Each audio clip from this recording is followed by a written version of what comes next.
Hello students, आप सभी लोगों का इस टू पे स्वागत है। मैं हूं आपका chemistry teacher Nagendra Singh. I have done BTech from IIT and I am teaching since last 15 years. अभी तक मैंने 25,000 से ज़्यादा बच्चों को पढ़ाया है और हज़ारों बच्चों को आईआईटीएन डॉक्टर बनाया है। अगली बारी आपकी है। आप लोगों ने रिडॉक्स एनसीईआरटी से पढ़ लिया होगा, बहुत मज़ा आ रहा है नहीं? रिडॉक्स इतना एक्सटेंसिवली अवेलेबल है क्वेश्चंस में, इतना ज़्यादा प्रेजेंस रहता है इसका कि आपको अगर इसका बेटर आइडिया लग गया मतलब आप किंग होने वाले हो फिजिकल के। Ready to be king like so redox बहुत ही शानदार चैप्टर है और हमने बैलेंसिंग वगैरह सीख लिया। आपने बैलेंसिंग क्वेश्चन बना भी लिए होंगे और बैलेंसिंग क्वेश्चन सोल्यूशन कोई ज़रूरत तो होती नहीं, आपको पहले ही पता है। आज मैं आपको एक बहुत ही इंपॉर्टेंट कंटेंट पढ़ाने वाला हूँ, इसका बहुत ही शानदार कंटेंट। पहले मैं एक कॉन्सेप्ट से शुरुआत करता हूँ। तो ये एक ऐसा कॉन्सेप्ट है बच्चों, it's not like concept, it's like data in fact, जो कि बहुत ज़्यादा मतलब मिलता है, हर साल एग्जाम में पूछे जाते हैं और सारे एग्जाम में पूछे जाते हैं। तो you must know it, right? तो वो ऐसे ये पढ़ाया जाता है फिजिकल केमिस्ट्री में, इनऑर्गेनिक केमिस्ट्री में पढ़ाया जाता है डी ब्लॉक एलिमेंट्स में, लेकिन यहाँ पर भी इसका बहुत यूज है ना। तो you should no it. I mean हम इसके जब बाकी पार्ट्स के जब क्वेश्चन ट्राई करेंगे तो it is expected to know कि बच्चों को पता होना चाहिए। वो जानते हो क्या बच्चों, एक बहुत ही इंपॉर्टेंट ऑक्सीडाइजिंग एजेंट है, नाम है उसका पोटेशियम परमैंगनेट KMnO4। बहुत ही ज़्यादा इंपॉर्टेंट केमिकल है, बहुत सारे रिएक्शंस में यूज होता है। KMnO4 पोटेशियम परमैंगनेट ये पिंक कलर का होता है, पिंक कलर का। अब ये रिएक्शन में ये ऑक्सीडाइजिंग एजेंट के रूप में होता है। यहाँ पे मैग्नीज का ऑक्सीडेशन नंबर +7 है। अब ये ऑक्सीडाइजिंग एजेंट के रूप में क्यों यूज होता है? It's not big question, it's simple logic. जब आपको पता है ना लॉजिक, क्या लॉजिक बताओ। जबकि कोई अपने हाईएस्ट ऑक्सीडेशन स्टेट में होता है, कौन से हाईएस्ट ऑक्सीडेशन स्टेट में होता है, तो वो सिर्फ और सिर्फ नीचे आ सकता है। और नीचे आएगा मतलब उसका खुद क्या होगा? रिडक्शन। दूसरों क्या करेगा? ऑक्सीडेशन। वेरी नाइस, तो इसका खुद रिडक्शन ही हो सकता है। तो it's a very good oxidising agent. ये पिंक कलर का होता है बच्चों। It's a very good oxidising agent. मैं आपसे कह रहा था ना कि इसको डी ब्लॉक में पढ़ाया जाता है। भाई एक बात तो मैंने यूज कर ही लिया ना। मैंने क्या यूज किया कि +7 इसका हाईएस्ट ऑक्सीडेशन नंबर है। तो how we can know this in D block? आपको डी ब्लॉक में पढ़ाया जाएगा कि मैग्नीज का हाईएस्ट ऑक्सीडेशन स्टेट जो होता है +7 होता है। अब वहां से नीचे ही गिरेगा मतलब उसका खुद रिडक्शन होगा, दूसरों क्या करेगा? ऑक्सीडेशन करेगा, ठीक है।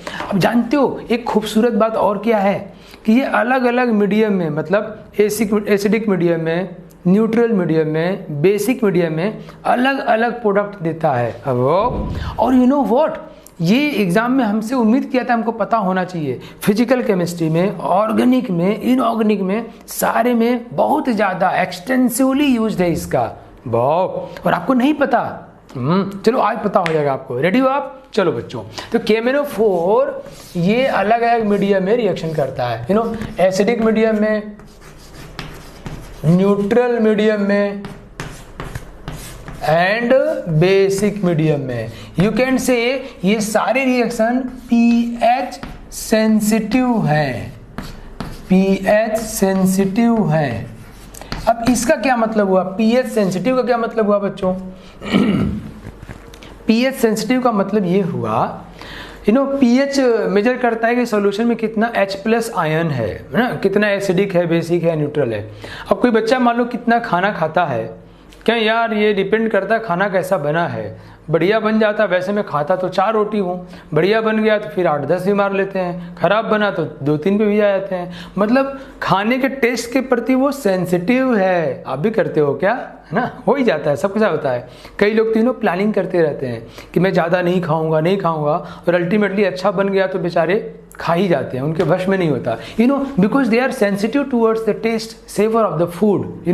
सिमिलरली हियर ये जो KMnO4 का रिएक्शन है ना, pH सेंसिटिव है। pH घटा बढ़ा चेंज हुआ। ये pH एसिडिक मतलब pH इज लेस देन 7 से कम है। न्यूट्रल मतलब pH is equal to 7 and the basic मतलब pH इज ग्रेटर देन 7, ये 7 से ज़्यादा है। तो 7 से ज़्यादा है तो बेसिक हो गया। तीनों एसिडिक मीडियम में KMnO4 Mn+2 में कन्वर्ट होता है। किसमें? मैग्नीज +2 में। और मैंने आपको बताया था ना कि चेंज इन ऑक्सीडेशन नंबर मतलब moles of electron used in reaction. ये तो रिडॉक्स की आत्मा है ना बच्चों, ये रिडॉक्स की आत्मा है। ये जो मैंने लाइन बोला कि चेंज इन ऑक्सीडेशन नंबर मतलब मोल्स ऑफ इलेक्ट्रॉन, यहाँ ऑक्सीडेशन कितना है +7, यहाँ कितना है +2, तो चेंज इन ऑक्सीडेशन नंबर कितना हुआ? चेंज इन ऑक्सीडेशन नंबर कितना हुआ बच्चों? हम कहेंगे +7 और +2 में अंतर कितना हुआ? 5 का। तो 5 मोल्स इलेक्ट्रॉन यहाँ यूज होते हैं, ठीक है। अगर ये न्यूट्रल मीडियम में यूज होता है बच्चों तो बन जाता है MnO2। MnO2 मतलब मैग्नीज कौन स्टेट में हो गया? +4 स्टेट। क्या डिफरेंट हो गया? कितना मतलब गजब है ना कि MnO4 के पास दिमाग है क्या यार, वो सोच के काम करता है क्या? सोल्यूशन एसिडिक है तो +2 मतलब वो मतलब समझ जा रहा है यार बिल्कुल। हम लोग पता नहीं कितना इसको कैलकुलेट कर पाएंगे कि 7 है कि 7 से कम है कि ज़्यादा है, बट MnO4 कर ले रहा है, बहुत तेज दिमाग है उसका। अगर न्यूट्रल होगा तो +4 हो गया सो कितना चेंज हुआ इसमें? 3 का चेंज आया। नाउ इन बेसिक मीडियम में बन जाता है K2MnO4, यहाँ इसका ऑक्सीडेशन नंबर +6 हुआ और चेंज कितने को बच्चों? 1 का। जी आपको याद होना चाहिए। अगर कोई कहे कि KMnO4 न्यूट्रल मीडियम में किसी को ऑक्सीडाइज करता है तो अब आपसे उम्मीद की जाता है, it is expected from you that you should know that it will convert to MnO2 और +4 और चेंज इन ऑक्सीडेशन नंबर कितना होगा बच्चों? 3। ये चेंज इन ऑक्सीडेशन नंबर की बात मैं इतना यहाँ क्यों कर रहा हूँ? Because change in oxidation number बराबर मोल्स ऑफ इलेक्ट्रॉन, और चूंकि इसका क्या हो रहा है? रिडक्शन, तो इलेक्ट्रॉन क्या करेगा बच्चों? कंज्यूम करेगा। तो इस रिएक्शन में ये 5 मोल्स इलेक्ट्रॉन कंज्यूम करेगा, इस रिएक्शन में ये 3 मोल्स इलेक्ट्रॉन कंज्यूम करेगा, और इस रिएक्शन में ये सिर्फ 1 मोल इलेक्ट्रॉन कंज्यूम करेगा। Is that clear to you? 1 mole electron लेगा। तो बच्चों कितना इंटरेस्टिंग है ना। KMnO4 नहीं भूलोगे आप, मुझे उम्मीद है नहीं भूलोगे, और इसलिए भी नहीं भूलना है कि ये ऑर्गेनिक, इनऑर्गेनिक, फिजिकल तीनों में बहुत ज़्यादा पूछा जाता है। मेरी एक स्टूडेंट आई थी जो मुझसे 12 साल पहले पढ़ी, वो किसी केमिस्ट्री के लेबोरेटरी में मुंबई में काम करती है, और वो मुझे आके बताई कि सर ये जो हमने सीखा था ये अभी भी उसको लेबोरेटरी में काम आता है, और वो इसको इतना अच्छा सीखी थी कि वहाँ सभी लोग उसे सुनना चाहते हैं। वो बहुत ही ब्यूटीफुली एक्सप्लेन कर रही थी, कितना ज़्यादा यूजफुल है। चलो, तो मुझे उम्मीद है आपको भी याद रहेगा। नेक्स्ट बच्चों, एक और सुंदर सा इंफॉर्मेशन है दूसरा वाला, इसको मैं कॉन्सेप्ट इसको 2 बोल दे रहा हूँ मैं, सेम उसी के रिगार्डिंग। अगर वो कॉन्सेप्ट 1 था तो वो है बच्चों K2Cr2O7 का, K2Cr2O7। इसको मैं बोलते हैं पोटेशियम डाइक्रोमेट। क्या बोलते हैं इसको? Potassium dichromate. It's dichromate. ये ऑरेंज रेड कलर का होता है, orange red solid, it is orange red solid. ये भी क्रोमियम यहाँ +6 स्टेट में है। Again it's a part of D block. आपको D ब्लॉक में, क्रोमियम किस ब्लॉक में था भाई? D ब्लॉक में। आप लोग याद तो कर लियो ना।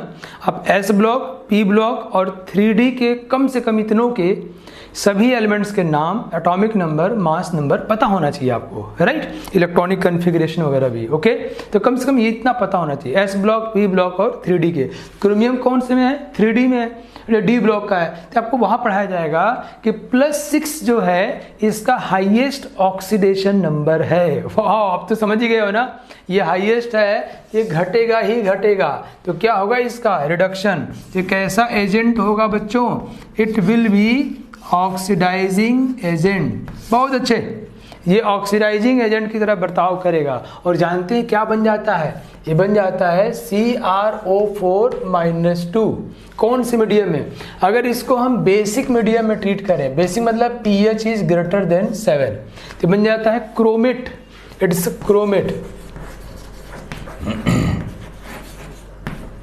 ये बच्चों बन गया, ये क्रोमेट बन गया। और ये इक्विलिब्रियम में होते हैं, ये इक्विलिब्रियम में होते हैं। अगर हम मीडियम को एसिडिक कर देते हैं ना, अगर हम pH की वैल्यू <7 कर दें, मीडियम एसिडिक करेंगे तो ऐसा होगा, बेसिक करेंगे तो ये हो जाएगा। ये क्रोमेट व्हाट, ये येलो रंग का सॉल्यूशन होता है। इट्स येलो सॉल्यूशन, ये येलो सॉल्यूशन है। ये दोनों अगेन इट्स pH सेंसिटिव, वाह कितना दिमाग है यार। नेचर में मैं इस उसके आश्चर्यचकित रहता हूँ, तभी ईश्वर के ऊपर लोगों का विश्वास होता है। इवन बहुत सारी चीज़ें जो हम जिसको सेंस नहीं कर पाते, समझ नहीं पाते हैं, ये केमिकल समझ जाते हैं, समझते नहीं हैं, उसको रिस्पॉन्स भी करते हैं। अगर ये है, इसको मैंने सोल्यूशन डाल दिया, वो सोल्यूशन बेसिक है, मतलब उसका pH 7 से ज़्यादा है, सोल्यूशन बेसिक है, तो ये बन जाएगा।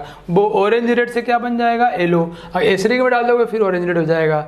अब देखो इसका जो ऑक्सीडेशन रिएक्शन है बच्चों ना, ऑक्सीडेशन रिएक्शन ये क्रोमियम +3 में कन्वर्ट हो जाता है। अगर इसका खुद क्या हुआ, रिडक्शन, ये क्रोमियम +6 से क्या हुआ, +3, और कैसा एजेंट हुआ, ऑक्सीडाइजिंग एजेंट। तो अगर ये ऑक्सीडाइजिंग एजेंट की तरह बिहेव करता है तो यहाँ से क्रोमियम +3 में कन्वर्ट हो जाएगा। तो आपको याद रहेगा ये सब, और ये दोनों आपस में इक्विलिब्रियम में होते हैं। ओके, आई बिलीव कि आपको याद रहेगा। नेक्स्ट बच्चों, तो अब मैं आपको ये 2 चीज़ें मैं एक्स्ट्रा बताना चाह रहा था। Then after I will start a very beautiful concept, एक ऐसा कॉन्सेप्ट जो फिजिकल केमिस्ट्री के मोर देन 40% प्रॉब्लम के लिए हेल्प करता है।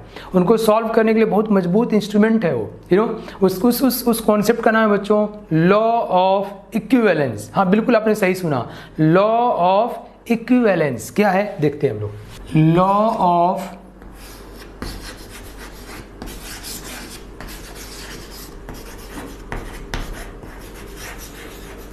Equivalence, right. अब ये मैं बहुत ही बेसिक कहानी शुरू करता हूँ। भाई मैं कहूँ कि आप उनसे कितने बड़े हो, तो किसी से कितने बड़े हो या छोटे हो ना, आपकी एज किसी के रिस्पेक्ट में, राइट। तो इट्स एक रिलेटिव बात है ये। मैं कहूँ आपकी एज कितनी है, तो मेरी एज तो 17 ईयर्स है, 17 साल का हूँ। मेरी नहीं यार, मैं बड़ा हूँ, मैं आपके लिए बात कर रहा था कि मेरी एज तो 17 साल है। अच्छा, तो कहें आप उससे कितने बड़े हो या छोटे हो, तो जब किसी के तुलना में बात करते हैं ना, इट्स ए रिलेटिव। जब एब्सोल्यूट बात करते हैं ना, तो इट्स एब्सोल्यूट फिगर। जिसमें रिलेटिव बात करते हैं तो बच्चों जब 2 चीज़ें किसी पर्टिकुलर रेफरेंस में, किसी के कॉन्टेक्स्ट में इक्वल हो, किसी चीज़ को लेकर 2 बच्चे जो हैं केमिस्ट्री में इक्वल हैं, तो उनको बोलेंगे equivalent. They are equivalent. Equivalent मतलब relative. In reference to chemistry these students are equal. But अगर 2 बच्चे हर बात में इक्वल हैं, ये संभव नहीं है। तो अगर ऐसा है तो बोलेंगे वो इक्वल है। मतलब कोई ट्विन्स हैं, जुड़वा बच्चे पैदा हुए हैं और सपोज उनकी सारी चीज़ें एक ही टाइप की हैं, तो हम क्या बोलेंगे, वो इक्वल है। बट कोई 2 बच्चे या 4 बच्चे किसी पर्टिकुलर चीज़ को लेके इक्वल है, वो भागने में बराबर हैं, तो they are equivalent for running, right. So ये लॉ ऑफ इक्विवेलेंस। बच्चों आप मतलब समझ गए ना, इक्वल जो वर्ड यूज करते हैं हम लोग, equal, equal it's a absolute word. ये एब्सोल्यूट है। वाइल जो हम इक्विवेलेंट यूज करते हैं ना, इक्विवेलेंट, ये रिलेटिव है, ये रिलेटिव हुआ। ओके, नाउ अगर यहाँ पर फिर किसके, हम लोग का लॉ ऑफ इक्विवेलेंस, यहाँ किसके रिस्पेक्ट में बात कर रहे हैं हम लोग, तो अगेन बच्चों एक छोटी सी बात फिर ध्यान समझते हैं हम लोग। रिएक्शंस हम लोग केमिस्ट्री में जो पढ़ते हैं ना, ये बेसिकली 2 टाइप्स पढ़ते हैं। एक वो रिएक्शन जिसमें इलेक्ट्रॉन इन्वॉल्व हो, दूसरा वो रिएक्शन जिसमें प्रोटॉन इन्वॉल्व हो, और जहाँ प्रोटॉन इन्वॉल्व होगा वहाँ न्यूट्रॉन अपने आप आ ही जाता है। ठीक है, तो एक वो रिएक्शन जिसमें इलेक्ट्रॉन इन्वॉल्व हो, और जिसमें इलेक्ट्रॉन इन्वॉल्व होता है ना, उस रिएक्शन को हम लोग बोलते हैं बच्चों केमिकल रिएक्शन। क्या बोलते हैं, केमिकल रिएक्शन। और जिसमें ये इन्वॉल्व होता है, इसको हम लोग, ये कहाँ होते हैं बच्चों, कहाँ होते हैं, न्यूक्लियस में होते हैं। तो हम इसको क्या बोलेंगे, इसको बोलते हैं न्यूक्लियस रिएक्शन या न्यूक्लियर रिएक्शन या रेडियो एक्टिव रिएक्शन। तो here we are going to discuss about the chemical reaction. So ये हम लोगों को बहुत ही कंसाइज वे में डिस्कस करना है इन 12th क्लास, और एटॉमिक स्ट्रक्चर में थोड़ा बहुत देखना है, तो यहाँ डिस्कस करना है। तो केमिकल रिएक्शन के विषय में जानकारी कौन देता है, इलेक्ट्रॉन। इसलिए ऑर्गेनिक केमिस्ट्री में एक बहुत बड़ा टॉपिक है इलेक्ट्रॉनिक इफेक्ट, इलेक्ट्रॉन का इफेक्ट। अगर आप इलेक्ट्रॉन्स की गतिविधि, उसका मैकेनिज्म समझ जाते हैं क्या कर रहा है, तो you are master of the chemical reactions. So अगर हम लोग यहाँ जो हमने law of equivalence word use कर रहे हैं, किसके लिए यूज कर रहे हैं, with respect to electron. Equivalence term relative है, किसके रिलेटिव, इलेक्ट्रॉन के। And it's a very good reference. Why, because अगर इलेक्ट्रॉन के रेफरेंस में हम कोई बात कर रहे हैं, it means we are talking with reference to chemical reactions. Yes no? Wow, कितना ब्यूटीफुल बात कर रहे हैं हम लोग कि यहाँ पे इक्विवेलेंस टर्म रिलेटिव है और किसके रिलेटिव है? ये हीरो के भाई, जो पूरे केमिकल रिएक्शन को गवर्न करता है। तो लॉ ऑफ इक्विवेलेंस किसके रिस्पेक्ट में बच्चों? इलेक्ट्रॉन के। वो ढेर सारे केमिकल, ध्यान समझो आप, वो ढेर सारे केमिकल्स जो रिएक्शन में same number of electrons involve करते हैं, same number of electrons involve करते हैं, उनका नंबर ऑफ इक्विवेलेंट सेम होगा। सो मैं यहाँ पे लिख सकता हूँ जो जितनी बातें किया मैंने कि number of equivalent is equal to moles of electron. ये बाय डेफिनेशन है, it's by thought, by idea, it's by definition, जो हमने सोचा है उसको लेकर के है। और इट्स वेरी यूजफुल, ये बहुत उपयोगी है। क्यों? क्योंकि इलेक्ट्रॉन मतलब केमिकल रिएक्शन, तो वो ढेर सारे केमिकल्स जो रिएक्शन में equal number of electrons involve करते हैं, मतलब केमिकल रिएक्शन के लिए इक्वल हैं, उनका नंबर ऑफ इक्विवेलेंट हम सेम मानेंगे। और मैंने आपको पहले ही पढ़ाया है, आपको पता है ना, आपको ये पता होगा कि 1 मोल इलेक्ट्रॉन बराबर 1 फैराडे चार्ज। पता है आपको? ये मोल कॉन्सेप्ट में पहले ही पढ़ा चुका हूं, but again we can just revise it very briefly. See 1 mole electron, अगर मैं 1 मोल इलेक्ट्रॉन पे चार्ज देखूं बच्चों, तो 1 इलेक्ट्रॉन पे चार्ज कितना होता है? 1.6 इंटू 10 की पावर -19 कूलम। अब 1 मोल पे एवोगाड्रो नंबर से गुणा कर दो, 6.0, तो ये वैल्यू जो आती है तकरीबन आती है 96,500 कूलम, एंड इसको हम बोलते हैं 1 फैराडे। 1 फैराडे, फैराडे साहब एक बहुत ही महान केमिस्ट थे, महान आत्मा थे, महान विद्वान थे। उनके विषय में जितना बोला जाए कम होगा। अब वो फिजिक्स और केमिस्ट्री दोनों में बहुत बड़ा बड़ा काम कर गए हैं, तो उनके ऑनर में इसको बोला गया 1 फैराडे। तो 1 मोल इलेक्ट्रॉन पे चार्ज होगा, उसको बोलते हैं 1 फैराडे, इसको शॉर्ट में F लिखते हैं हम लोग। तो 2 मोल इलेक्ट्रॉन पे 2 फैराडे, n मोल इलेक्ट्रॉन पे it will B n Faraday. Is that clear? तो बच्चों मैंने क्या बताया, किसी भी रिएक्शन में अगर जितने केमिकल्स हैं सब में number of moles of electron same है, तो उनका नंबर ऑफ इक्विवेलेंट भी सेम होगा। और उन रिएक्शंस में अगर n मोल इलेक्ट्रॉन है तो चार्ज जो है n फैराडे यूज हुआ होगा। कितना? n Faraday. और 1 फैराडे पे चार्ज कितना बच्चों? 96,500। तो n फैराडे पे चार्ज कितना होगा? 96,500 into n coulomb, n coulomb. मजा आया ना आपको? तो लॉ ऑफ इक्विवेलेंस क्या है मैं आपको बताने वाला हूँ, अभी मैं उसकी भूमिका तैयार कर रहा हूँ। ये law of equivalence term with respect to electron है, और eventually we should say it's with respect to chemical reaction है। नाउ हम लोग बात करते हैं very specific for redox reaction. हमको पता है बच्चों कि रिडॉक्स रिएक्शन में हमको पता है इन बैलेंस रिडॉक्स रिएक्शन, अगर कोई रिडॉक्स रिएक्शन हुआ है, अगर हुआ है, तो नंबर ऑफ इलेक्ट्रॉन जितना ऑक्सीडेशन में निकलेगा, तो ये तो इतनी बार डिस्कस कर चुके हैं हम लोग, नंबर ऑफ इलेक्ट्रॉन उतना ही रिडक्शन में कंज्यूम होगा। और ये नंबर ऑफ इलेक्ट्रॉन बराबर होंगे, तो वो किसके बराबर होंगे? मोल्स ऑफ इलेक्ट्रॉन के। और इसी को हम क्या बोलते हैं बच्चों? Number of equivalent. और ये क्या होगा? नंबर ऑफ फैराडे के बराबर होगा। ओके, समझ में आया क्या? किसी भी रिएक्शन में, बहुत ध्यान सुनना आप लोग मेरी बात, किसी भी रिएक्शन में सबके मोल्स अलग अलग हो सकते हैं।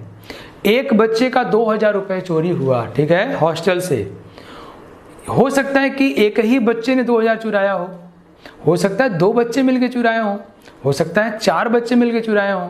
तो ये एक बच्चे का चोरी हुआ और 4 बच्चे चुराए हैं। तो मैं ये कह रहा हूँ कि नंबर अलग अलग हो सकता है, ये 1 है वो 4 है, बट इलेक्ट्रॉन्स का इन्वॉल्वमेंट सेम होगा। जितना इलेक्ट्रॉन, जितना पैसा इसका चोरी हुआ है, उतना ही उन सबों ने चुराया है। यस, मतलब बच्चों स्टोशियोमेट्रिक कोफिशिएंट जो है रिएक्शन में वो अलग अलग हो सकता है। स्टोशियोमेट्रिक कोफिशिएंट क्या बताता है कि कितना मोल किसका यूज हो रहा है, वो ध्यान समझना। जैसे मैं कोई रिएक्शन ऐसा लिखता हूँ बच्चों, 2Cu+, ये एक रिडॉक्स रिएक्शन किया, उसे बन गया ये Cu+2 और Cu। ये एक डिस्प्रपोर्शनेशन रिएक्शन है बच्चों। इसका 2 मोल टूटता है तो 1 मोल इसका बना और 1 मोल इसका बना। क्या इन सभी का नंबर ऑफ मोल्स बराबर है? बिल्कुल नहीं। Exactly the same thing what we are saying about. या आप और एग्जांपल ले लो बच्चों, और बहुत से एग्जांपल है। हम H2O2 को देखते हैं बच्चों, H2O2 ये अगर टूटता है तो बनता है H2O प्लस हाफ O2। इसका मोल कितना है? 1 मोल। स्टोइचियोमेट्रिक कोफिशिएंट 1, इसका भी 1, बट इसका कितना है? हाफ। क्या स्टोइचियोमेट्रिक कोफिशिएंट बराबर है? बिल्कुल नहीं। तो किसी भी रिडॉक्स रिएक्शन में स्टोइचियोमेट्रिक कोफिशिएंट सबका बराबर हो ये कोई ज़रूरी नहीं है, लेकिन number of moles of electron बराबर होगा ही होगा। ऑक्सीडेशन में जितना निकलेगा रिडक्शन में उतना कंज्यूम होगा ही होगा।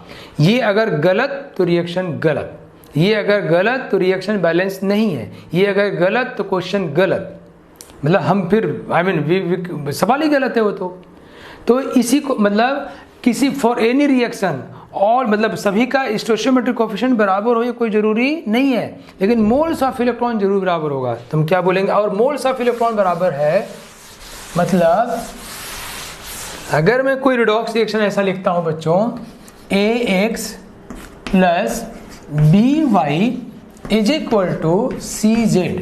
सो हियर हमको क्या बोलना होगा कि A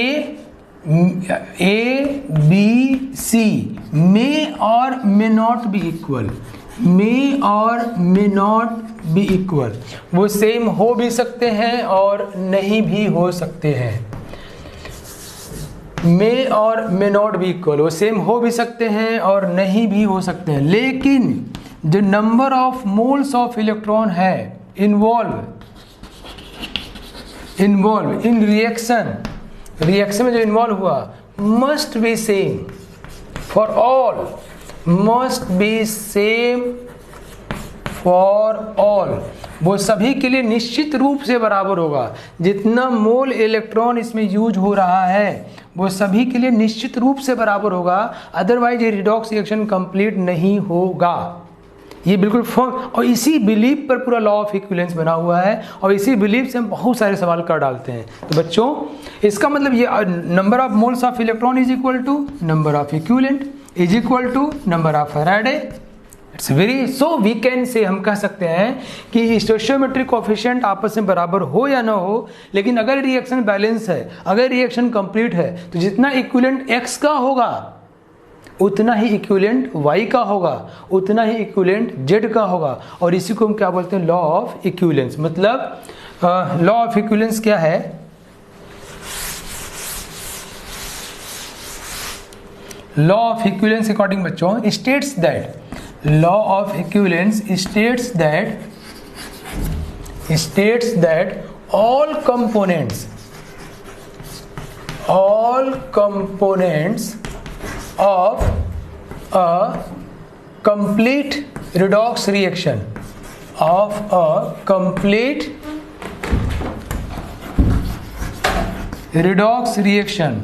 must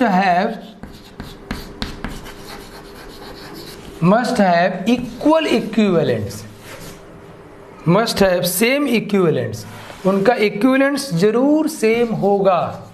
must have same equivalents, उनका इक्विवेलेंट्स जरूर सेम होगा। ये होना ही होना है, ये बिल्कुल होना तय है। मतलब हम कह सकते हैं मैथमेटिकली कि number of equivalent of x will be equal to number of equivalent of y and this will be equal to number of equivalent of z। हम ये A B C इनका मोल आपस में बराबर हो हमको नहीं मालूम, इनका वेट आपस में बराबर हो ये हमको नहीं मालूम, इनका वॉल्यूम आपस में बराबर होगा ये हमको नहीं मालूम, लेकिन हमको मालूम है इनका इक्विवेलेंट आपस में बराबर जरूर होगा। और ये कितना होगा? Is equal to moles of electron used in reaction and this will be equal to number of Faraday, है ना, बिकॉज जितना मोल इलेक्ट्रॉन उतना ही फैराडे होगा। ओके बच्चों, और अगर हमको चार्ज दिया होगा, चार्ज मान लो दिया है कि इस रिएक्शन को कराने में इतना चार्ज खर्च हुआ है ना, तो चार्ज को अगर हम 96,500 से भाग दे दें तो क्या आता है? Number of Faraday.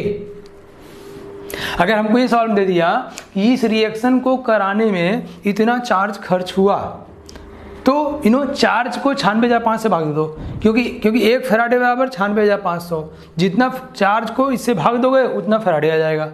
तो नंबर ऑफ फैराडे निकल जाएगा, या फिर चार्ज न दे करके आपको ये सवाल में कह दे कि इस रिएक्शन को कराने के लिए इतने आई करंट को टी टाइम के लिए हमने पास किया। आपको पता है charge is equal to current into time, time किस में होता है? सेकेंड में। अगर हमको सवाल में कह दिया कि इस करंट को इतने टाइम के लिए पास किया हमने, इस करंट को इतने टाइम के लिए पास किया और ये रिएक्शन हुआ, तो करंट इनटू टाइम बराबर चार्ज, चार्ज को इससे भाग दे दो, क्या आएगा? नंबर ऑफ फैराडे, जितना फैराडे उतना ही मोल्स ऑफ इलेक्ट्रॉन, और जितना इलेक्ट्रॉन उतना ही इक्विवेलेंट कौन? सभी। ये बहुत बड़ी बात है। इसके माध्यम, ये जो मैंने बताया अभी आपको, ये 12th क्लास में एक चैप्टर है बच्चों, इलेक्ट्रोकेमिस्ट्री। क्या नाम है? इलेक्ट्रोकेमिस्ट्री। बहुत बड़ा यूनिट है, बहुत ही शानदार खूबसूरत यूनिट है, वहाँ इस पढ़ने का मिलेगा। अभी मैं आपको पढ़ा नहीं सकता, बहुत मन कर रहा है पढ़ाने का, but I could not because it's in 12th class. तो मैंने उसका बेसिक बताया आपको कैसे काम करता है। तो बच्चों ये जो लॉ ऑफ इक्विवेलेंस है ना, ये बहुत बड़ी चीज़ है। इससे सवाल के हम अंदर घुस जाते हैं, मतलब हमको ये नहीं पता कि कौन है, कितना मोल यूज हुआ, कितना मास यूज हुआ, कितना वॉल्यूम यूज हुआ, कुछ नहीं पता। बट हमको ये पता है कि अगर रिएक्शन हुआ है, बैलेंस है, कंप्लीट रिएक्शन है, तो सभी का इक्विवेलेंट बराबर होगा, ये पता है। जादुई चीज़ है ना। इसके बेस पर हम लोग बहुत सारी चीज़ें निकाल सकते हैं। हम निकाल सकते हैं कौन कितना इक्विवेलेंट है, किसकी नॉर्मेलिटी कितनी है, किसकी मोलरिटी कितनी है, वो चाहे एसिड हो, बेस हो, गैस हो, सॉलिड हो, ऑक्सीडेशन हो, रिडक्शन हो, ये सब कुछ मैं आपको बताऊंगा अगली क्लास में। तब तक आप इसको बेचैनी से वेट कीजिए, मजे लीजिए, एक्साइटेड रहिएगा। चाहिए यार ऐसे कुछ हो सकता है क्या? मैं आपको अगली क्लास में इसके अंदर घुसाने वाला हूँ। There are peoples use number of formula, बहुत सारे लोग फार्मूले यूज करते हैं। We will use just the concept of equivalence. तो लॉ ऑफ इक्विवेलेंस समझ में आया? नंबर ऑफ मोल्स बराबर हो या ना हो, मास बराबर हो या ना हो, वॉल्यूम बराबर हो या ना हो, लेकिन इक्विवेलेंट तो बराबर होगा ही। मिलते हैं नेक्स्ट क्लास में। Thank you. On IS2ON study is always on. Concepts के बेहतर रियलाइजेशन के लिए IS2ON पर बने रहिए।